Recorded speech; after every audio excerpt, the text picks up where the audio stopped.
کل ہم نے بخاری میں حدیث پڑھائی کہ عبداللہ ابن ابی ابن سلول تھا نا، جو بڑا منافق تھا، اس نے صحابہ کے دو گروہوں کو لڑوانے کی کوشش کی، انصار اور مہاجرین،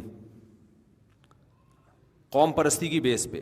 اس نے یہ نعرہ لگایا صحابہ میں کہ یہ ہم انصار ہیں اور یہ مہاجرین مکہ سے ہجرت کر کے آئے، ان کو تو کوئی پوچھنے والا نہیں تھا، ہم نے ان کو ٹھکانہ دیا ہے۔ کسی بات پہ نا ایک انصاری صحابی اور ایک مہاجر صحابی کا جھگڑا ہو گیا کسی بات پہ۔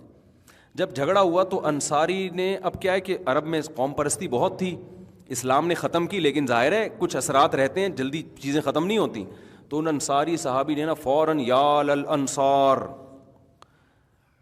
یہ نہیں کہا کہ میری مدد کے لیے آؤ، کہا اے انصاریوں میری مدد کے لیے آؤ، یعنی میں انصار ہوں اور میرے جھگڑا کس سے ہو رہا ہے؟ مہاجر سے ہو رہا ہے۔ تو جو مہاجر صحابی تھے انہوں نے دیکھا جب یہ اپنی قوم کو بلا رہے ہیں تو ان مہاجر صحابی نے بھی کیا نعرہ لگایا؟ یا للمہاجرین، اے وہ لوگ جو کون ہو؟ اب مہاجر اور انصار، یہ لیبل لگ گیا نا۔ نبی صلی اللہ علیہ وسلم نے آ کے اس کو ختم کیا کہ فرمایا دعھا فانھا خبیثہ، آپ نے فرمایا یہ خبیث نعرہ ہے، تم کیوں لگا رہے ہو قوم پرستی کا انصار اور مہاجر؟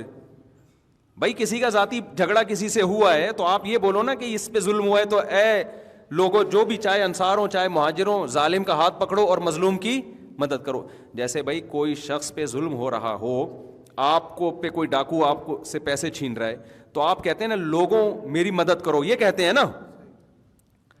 بھائی آپ روڈ پہ کھڑے ہو کے کیا نعرہ لگاؤ گے؟ اے لوگوں میری مدد کرو۔ لیکن ڈاکو فرض کرو کہ وہ پشتو اسپیکنگ ہے یا وہ مہاجر ہے اور آپ پشتو اسپیکنگ ہو یا آپ مہاجر ہو، تو آپ ڈاکو کو یہ نہیں کہہ رہے کہ لوگوں میری مدد کرو ڈاکو آ رہا ہے، آپ کہہ رہے ہو پٹھان مجھے مار رہا ہے یا مہاجر مجھے مار رہا ہے، تو اے سارے مہاجر ہو یا اے پٹھانوں آ جاؤ میری مدد کے لیے۔ اس کا مطلب کیا ہے؟ اب وہ جو ذاتی مسئلہ تھا آپ اس کو قومی جنگ میں بولیں تبدیل کر رہے ہیں نا، تو یہی ہوا۔ سمجھ رہے ہیں کہ نہیں سمجھ رہے؟ ایک مہاجر صحابی اور انصار صحابی کا معمولی سا جھگڑا ہوا تو وہ انہوں نے انصار کو بلایا، انہوں نے مہاجر کو۔ نبی صلی اللہ علیہ وسلم نے آ کے نا اس جھگڑے کو ختم کیا اور صحابہ کو تنبیہ بھی کی کہ یہ نعرہ ٹھیک نہیں ہے۔ عبداللہ بن ابی ابن سلول کو مل گیا موقع خاندانی قسم کا کہ ابھی تازہ تازہ جھگڑا ہوا ہے، اب اس کو کیا کراؤ؟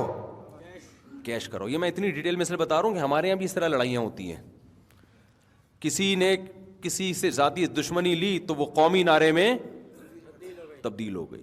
حالانکہ بھائی اگر کسی پٹھان نے یا کسی پنجابی نے یا کسی مہاجر نے ظلم کیا ہے تو یہ مطلب تھوڑی کہ سارے پٹھان ایسے ہوتے ہیں یا سارے پنجابی ایسے ہوتے ہیں، سارے مہاجر ایسے ہوتے ہیں، اس کا ذاتی مسئلہ ہے۔ لیکن قوم پرستی کا نعرہ ایسے سوسائٹی میں چلتا ہے نا، اس سے زیادہ شیطان کے پاس قوم کو لڑوانے کے لیے اٹریکٹیو نعرہ ہے نہیں۔ اس میں فوراً ایک دم غیرت آ جاتی ہے، کیڑے اور اپنی قوم کا مسئلہ ہم تو آئے گا۔ قوم سے محبت ہونا برا نہیں ہے، یہ نیچرل ہے۔ دیکھو ہم جب باہر ملک میں جاتے ہیں، کوئی پنجابی بولنے والا بھی نظر آئے نا، حالانکہ میری مدر لینگویج پنجابی نہیں ہے لیکن ہمیں اچھا لگتا ہے، کیوں؟ انگریزوں میں وہ پنجابی بول رہے ہیں تو ہمیں پاکستان کا لک آتا ہے کہ نہیں آتا؟ پھر ہم جب پنجاب میں جائیں گے تو کوئی اردو بولنے والا نظر آئے تو ہمیں وہاں بھی اچھا لگتا ہے کہ یار یہاں چاروں طرف پنجابی زبان چل رہی ہے، تو کراچی کا بندہ آ گیا تو اس کا الگ ہی سٹائل ہوتا ہے۔ پنجاب والا جب کراچی میں آئے گا، یہاں اس کو کوئی پنجابی بولتا ہوا نظر آئے تو اس کو اچھا فیل ہوتا ہے، یہ نیچرل ہے، اس کو آپ نہیں روک سکتے۔ لیکن جب یہ حد سے بڑھے اور آپ ظلم میں بھی اپنی قوم کا ساتھ دینا شروع کر دو اور قوم پرستی میں دوسری قوم پہ ظلم کرنا شروع کر دو، تو یہ بہت غلیظ نعرہ ہے۔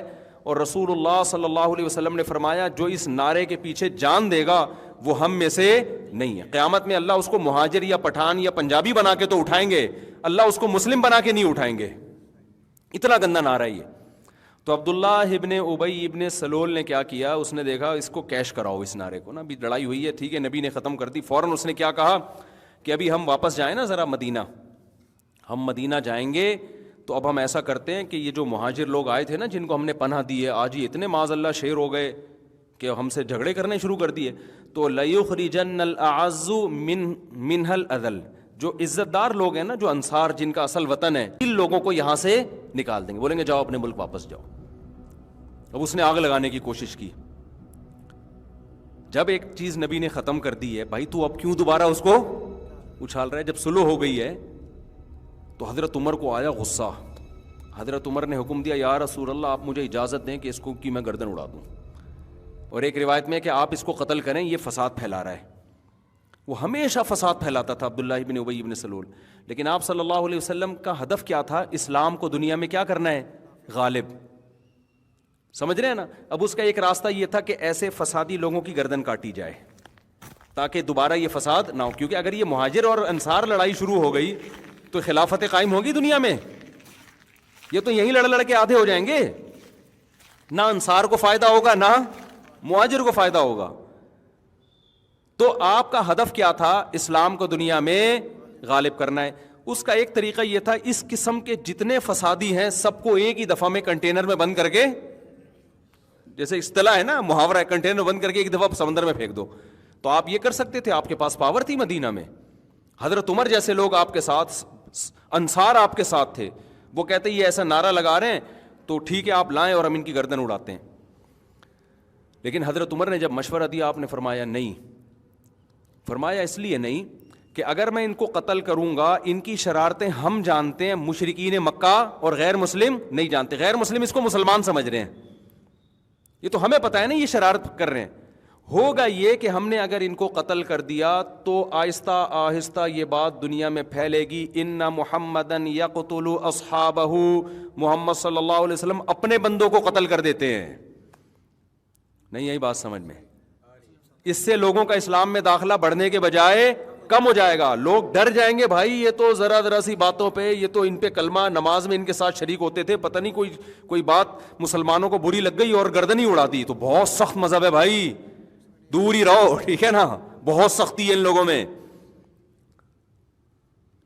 اس سے اندازہ ہوتا ہے کہ کتنی لچک تھی. ہدف کو دیکھا جا رہا ہے بھائی, اس کو برداشت کرنا ہمارے لیے نقصان دہ ہے, قتل کرنا اس سے زیادہ نقصان دہ. لیکن بسا اوقات ایسے واقع بھی ہوئے کہ آپ صلی اللہ علیہ وسلم نے صحابہ کو ہدف دیا کہ کون ہے جو اس کا سر لے کر آئے گا. کسی کے آپ صحابی کے ذمہ لگایا کہ بھئی فلاں بندے کا مجھے سر چاہیے. سمجھ رہے ہیں نا, وہ جاسوس ہے اور بہت نقصان کر رہا ہے, اس کا ہمیں کیا چاہیے؟ سر چاہیے. 2 صحابی گئے اور رات کو ان کے گھر جا کے شبخون مارا اور بڑی بہادری کی اور گردن لا کے آپ صلی اللہ علیہ وسلم کی خدمت میں پیش کر دی کہ یہ سر ہے. سمجھ رہے ہیں کہ نہیں سمجھ رہے؟ تو اس سے کیا پتہ چلتا ہے؟ مقصد پہ سمجھوتا بولو نہیں کرنا. اس کے ذرائع